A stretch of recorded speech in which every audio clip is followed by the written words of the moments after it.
విధంగా గానగాపురంలో ఉన్నటువంటి దత్తాత్రేయ స్వామిని దర్శించుకోవాలంటే ముఖ్యంగా ఏ ఏ సందర్భాల్లో మంచిది అంటారు? అంటే కొంతమంది పౌర్ణమి రోజే చేసుకుంటే దర్శనం మంచిది అని చెప్తారు కదా. అండ్ ముఖ్యంగా ఏ వయసు వాళ్ళు తప్పకుండా దర్శించుకోవాలి వాళ్ళ జీవితంలో ఒక్కసారైనా? అది ఒక యూనివర్సిటీ గానగాపురం అనేది. అదంతా కూడా గురుస్థానం కదా. ఆయన ఆజ్ఞ లేనిదే అసలు గానగాపురం క్షేత్రంలో అడుగు ఎవరూ పెట్టలేరు. అంత పరమ పవిత్రమైన క్షేత్రము. తర్వాత ఈ వయసు ఆ వయసు అని లేదు. పసి వయసు నుంచి వార్ధక్యానికి కాటికి కాలు జాపినటువంటి వాళ్ళు రేపే మరణిస్తారనేటటువంటి వాళ్ళు కూడా వెళ్తారు. వెళ్తే కర్మలు తొలగుతాయి, మోక్షాన్ని ఇస్తాడు ఆయన. ముక్తి క్షేత్రం అని ఉంటుంది, కల్లేశ్వరం అని ఉంది అనమాట. అక్కడే గణగాపురం దత్తాత్రేయుడు నిర్గుణ మఠం దగ్గర కల్లేశ్వరాన్ని ముక్తి క్షేత్రం అంటారు. అక్కడ సంగమే ఆయన కల్లేశ్వరుడు వెలిశాడు, స్వామివారి గుడి ఉంటుంది, శనీశ్వరుడు స్వయంభూగా వెలిశారు. ఆ కల్లేశ్వరుడిలో ఏమవుతుందంటే ఆయన మోక్షాన్ని ఇస్తాడు. ఎవరైతే కల్లేశ్వరుడికి అభిషేకం చేస్తారో వారు శ్రీశైలం మల్లికార్జునకి అభిషేకం చేసినంత ఫలితాన్ని గురువు గారే చెప్పారు, నృసింహ సరస్వతి స్వామి వారే. ఇకపోతే ఇక్కడ పౌర్ణమికే వెళ్ళాలని పుకారు లేపారమ్మా జాగ్రత్తగా. మొత్తం అందరూ ఇక్కడ ఉన్నటువంటి జ్యోతిష్కులు కానీ ఆధ్యాత్మికవేత్తలు, మెయిన్గా జ్యోతిష్కులు వాళ్ళు వెళ్ళండి, గానగాపురం వెళ్ళండి, పౌర్ణమి రోజున మీకు పూజ జరుగుతుంది, మంచిదవుతుంది అని చెప్పడం. పుట్టాల కింద వెళ్ళిపోతారు పౌర్ణమికి. అసలు పౌర్ణమి రోజున జనం ఎక్కువైతే ఆ గుడి దేవస్థానం ఏం చేస్తుందంటే లోపల ఉన్న విగ్రహాలు, ఉత్సవ విగ్రహాలను తీసుకొచ్చి బయట పెడుతుంది. ఎందువల్లంటే అసలు గుడికి, దత్తాత్రేయ స్వామి గుడికి వెళితే నిర్గుణ పాదుకలను చూడాలి మనం. గురువు అంటే పాదుకలు, మొహాలు కాళ్ళు చూడటం కాదు, పాదుకలు చూడాలి. అంటే ఆయన గురువుకి ఎంతసేపు కూడా మంత్రమూలం గురోర్మూర్తి, పూజామూలం గురోర్మూర్తి అని చెప్తాం మనం. అంటే గురువు యొక్క మూర్తి కంటే కూడా గురువు యొక్క పాదుకల్ని మనము ఆ పాదుకలను చూడాల్సిన బాధ్యత ఉంది. కాబట్టి ఆ నిర్గుణ పాదుకలను అక్కడ పెట్టకుండా తీసేసి లోపలే ఉంచేస్తారు. జనం ఎక్కువ వచ్చారు కాబట్టి బయట చూపిస్తారు. బయట మామూలుగా విగ్రహాన్ని దర్శనం చేసుకోవాల్సి వస్తుంది. నెక్స్ట్ అక్కడ ఆశ్రమాలు, తర్వాత ఈ పీఠాలు అని ఉన్నాయన్నమాట. వీళ్ళంతా ఏం చేస్తారంటే పౌర్ణమికి ఈ తాకిడికి జనం పెరిగిపోయి డబల్ ఛార్జీలు చేస్తారు. అక్కడ రూములు అవన్నీ కూడా డబల్ దొరికిందే ఛాన్స్ అన్నట్టు. అయితే ఇక్కడ పౌర్ణమి రోజున వెళితే ఏవో ప్రత్యేకంగా ఆ దత్తాత్రేయ స్వాముల వారు ఏదో చేసేస్తారు, మ్యాజిక్ ఏదో లీలాలు చేసేస్తారు అనేటటువంటిది ఏమీ ఉండదమ్మా. ఏ రోజైనా సరే మంచిదే. ముఖ్యంగా ఇది బాగా అలవాటు చేసుకోవాలి. ఏ రోజైనా సరే స్వామివారు అనుగ్రహిస్తారు. భక్తి, డిసిప్లిన్ కావాలా.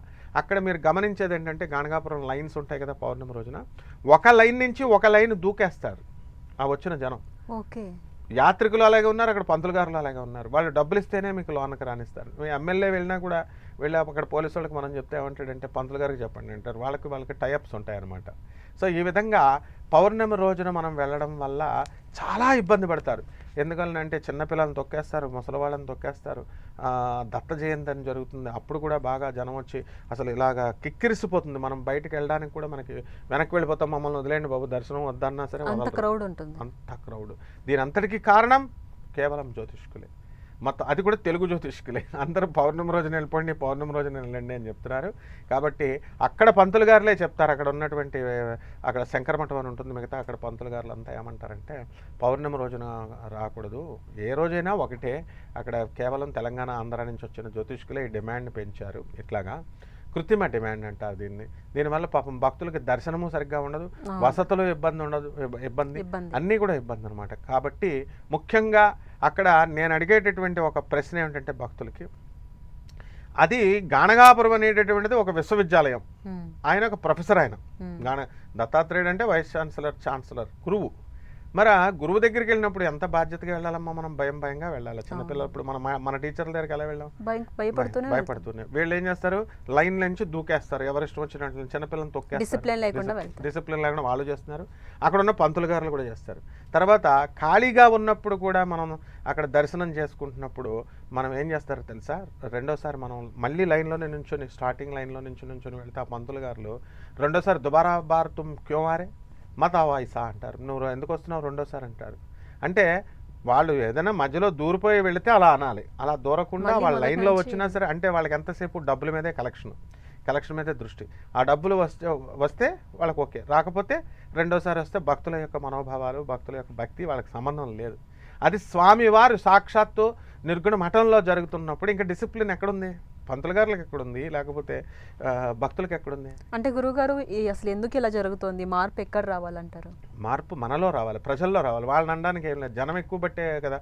అదే మనం దాని వల్ల జనం క్యాష్ వెళ్ళడం చేసుకుంటారు. జనం వెళ్ళడం మానేసాం అనుకోండి, అప్పుడు వాళ్ళు పంతులు గారికి శాలరీస్ ఎవరు ఇస్తారు? అంతే ఎండోమెంట్స్ డిపార్ట్మెంట్ వెంటనే దిగొస్తుంది. హుండీల్లో డబ్బులు వేయడం మానేసాం అనుకోండి, దిగొస్తుంది కదా.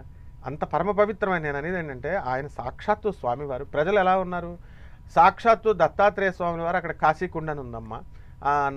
ఆయన ఒక భక్తుడు కాశీ వెళ్తానంటే కాశీ అక్కర్లేదని ఇక్కడే స్వామివారు నీరును సృష్టించారు. ఒక కువాని, ఒక నూతిని, అందులో నీరు ఉంటుంది. ఆ నీరు కాశీ నుంచి వచ్చిందంటారు. ఆ నీరు ప్రపంచంలో, విశ్వంలో ఎక్కడ ఎండిపోయినా సరే ఆ నీరు మాత్రం అక్కడే ఉంటుంది. ఎందుకంటే ఎగ్జాంపుల్ నేనే కళ్ళతో చాలా సంవత్సరాల నుంచి చూస్తున్నాను. భీమా అమరజా నది ఎండిపోయినా కూడా ఆ నూతిలో ఆ నీరు ఉంటాయి. భక్తులంతా అక్కడ స్నానం ఎంతమంది చేసినా సరే అక్కడ ఉంటుంది. అయితే అక్కడ ఆడవాళ్ళని దిగొద్దని బోర్డు పెడతారు. మగవాళ్ళ కాళ్ళు కూడా ఆ నీళ్ళకి తగలకూడదని బోర్డు పెడతారు. కారణం మన గురువు గారు అయినటువంటి నరసింహ సరస్వతి స్వాముల వారు అందులో ఒకసారి స్నానం చేశారు కాబట్టి, అక్కడికి వచ్చినప్పుడు స్నానం చేసేవారు కాబట్టి. మరి స్వామివారు గురుదేవులు స్నానం చేసిన ప్లేస్కే మీరు కాలు పెట్టొద్దని అన్నప్పుడు, లేడీస్ బ్రహ్మచారి కాబట్టి స్వామి లేడీస్ రావద్దని అన్నప్పుడు, అసలు ఆ ఊరంతా గురువు గారు తిరిగిన చోట మనం కాళ్ళకు జోళ్ళు వేసుకొని తిరగొచ్చా? తిరగకూడదు. అసలు ఇక్కడ మామూలుగా నెలనే ముట్టుకొని ఉండలే. కానీ మన వాళ్ళు అలాగే గురువు దగ్గరికి వెళ్ళినప్పుడు, టీచర్కి దగ్గర పాఠం చెప్పించుకోవడానికి వెళ్ళినప్పుడు మనం గీల్డ్లు మంచి టిప్ టాప్గా వెళ్ళొచ్చా? వెళ్ళకూడదు. కార్లు మరి వెళ్ళేది జనం అంతా చేసేది అదే. కారులో వాళ్ళు ఎగ్జిబిట్ చేసుకోవడానికి వెళ్తున్నారు. ఎగ్జిబిషన్ కార్లు ఉన్నాయి, మాకు ఇది ఉన్నాయని, తర్వాత చూపించుకోవడానికి నగలు వేసుకొని, తర్వాత ఏసీ అంటారమ్మా వీళ్ళు. ఇప్పుడు మామూలుగా ఏదో ఒక రూము దొరికిందిలే, మనం అక్కడ కాలక్షేపం చేయొచ్చు అని లేకుండా ఏసీ ఉందా అండి, ఏసీ ఉంటేనే దిగుతామంటారు. మరి గురువు దగ్గరికి అది గురువు అనుకుంటున్నారా, ఏమనుకుంటున్నారు? కాబట్టి గురుక్షేత్రం, అందుకే రిజల్ట్స్ రావు. తర్వాత ఈ గురుచరిత్ర పారాయణ చదువుతున్నప్పుడు అక్కడ ఏం చేయాలమ్మా? గురుచరిత్ర పారాయణ చేసేటప్పుడు పిక్చరైజేషన్ ఉండాలి. ఇందాక నేను చెప్పినట్టుగా ఆ బర్రె పాలు ఇస్తుంది, తీస్తున్నారు, గుర్తొచ్చేయాలి, అలా మైండ్లోకి వచ్చేయాలి. పాలు తీస్తుంటే పాలు వచ్చినాయి, కొండలు అనేది రావాలా. వీళ్ళు ఏం చేస్తారంటే ఏదో యాంత్రికంగా చదువుతున్నామో ఫోన్లు పట్టుకొని మాట్లాడతారు. కొంతమంది సిన్సియర్గా చేసేవాళ్ళు ఉంటారు, కొంతమంది అలా యాంత్రికంగా చేసేటప్పుడు ఫలితాలు రావు. కాబట్టి గురుక్షేత్రమైనటువంటి గణగాపురానికి వెళ్ళినప్పుడు స్ట్రిక్ట్గా చెప్తున్నాను. ఎందువల్లంటే గురుతత్వము అదే బోధిస్తుంది. మీరు అంగులు ఆర్భాటాలు కావాలనుకుంటే దత్తాత్రేయుడు గురువు యొక్క అనుగ్రహం దొరకదు. నడిచే వెళ్ళాలి. మీరు వెహికల్స్ అక్కడ బస్ స్టాప్లో పెట్టుకోండి, అక్కడ పార్కింగ్ ప్లేస్లు ఉన్నాయి. ఇక్కడి నుంచి కారులో వెళ్ళేవాళ్ళు ఓకే. అక్కడి నుంచి మాత్రం చెప్పులు కూడా లేకుండా దత్తాత్రేయ స్వామివారి గుడికి వెళ్ళాలి.